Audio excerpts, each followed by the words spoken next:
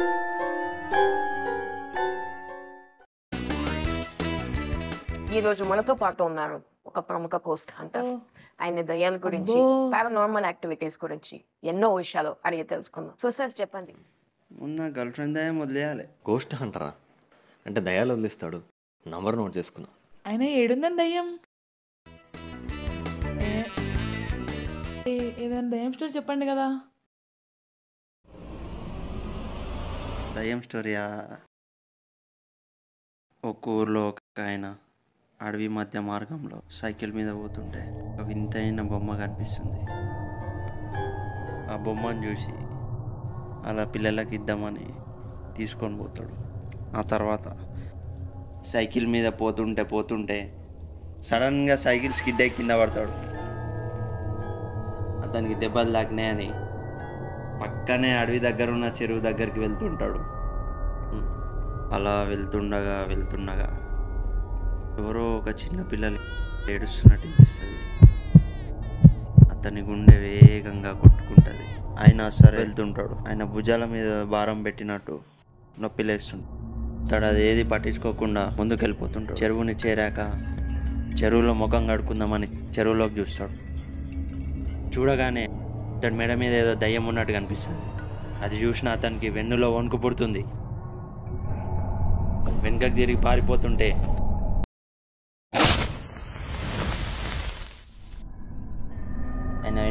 పారిపోతుంటే ఎవరో ఆయన కాలు పట్టుకొని నీళ్ళలోకి కనిపిస్తుంది.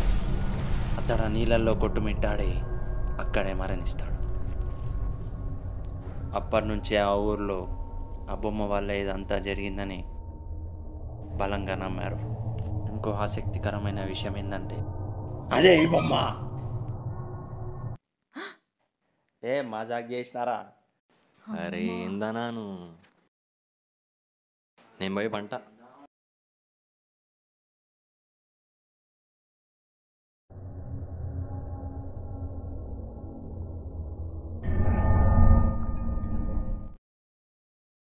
Good night. Good night.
చిని,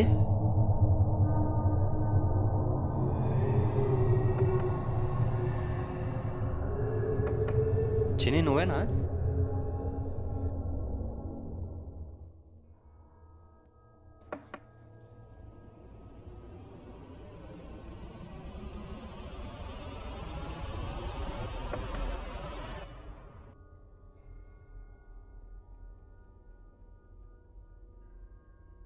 బొమ్మ ఏడు వాళ్ళు పెట్టిర్రు.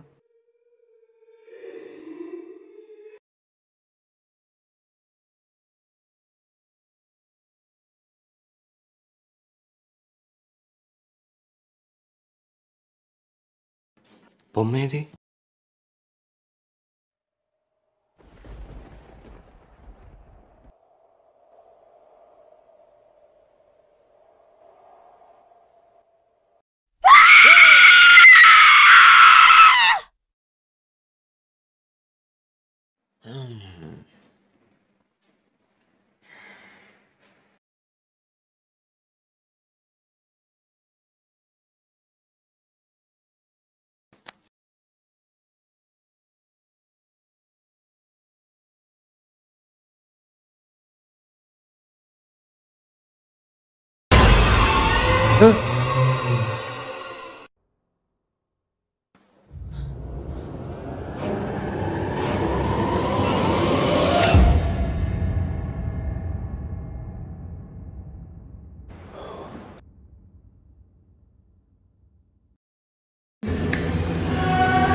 నా వెనకలో పడ్డట్టు అనిపించింది చిన్ని. నీకున్నా నాకు కూడా బొమ్మ ఎంట పడ్డదన్నా. నీకు నాకు అయిందంటే అన్నకు కూడా అయి ఉంటుంది అంటావా?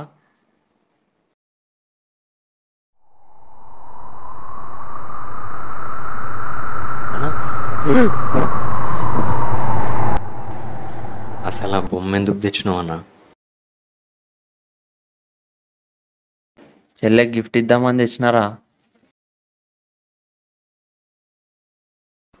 బొమ్మలతో ఆడుకునే ఏజా అన్నయ్య దాంది. ఇప్పుడు ఏం చేద్దామన్నా? అరే నువ్వు ఆ గోస్ట్ అంటారు నంబర్ తీసుకున్నావు కదా, తీసుకున్నాను. అంటే ఫోన్ చేయరా? చేస్తా. Hello,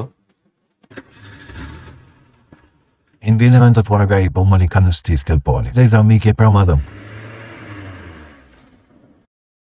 hello, thank you sir, అడగగానే వచ్చి హెల్ప్ చేసినందుకు. అయ్యో అదేం లేదు, ఇప్పుడు మీరు నిశ్చింతగా ఉండండి, బొమ్మని తీసుకెళ్తున్నాగా.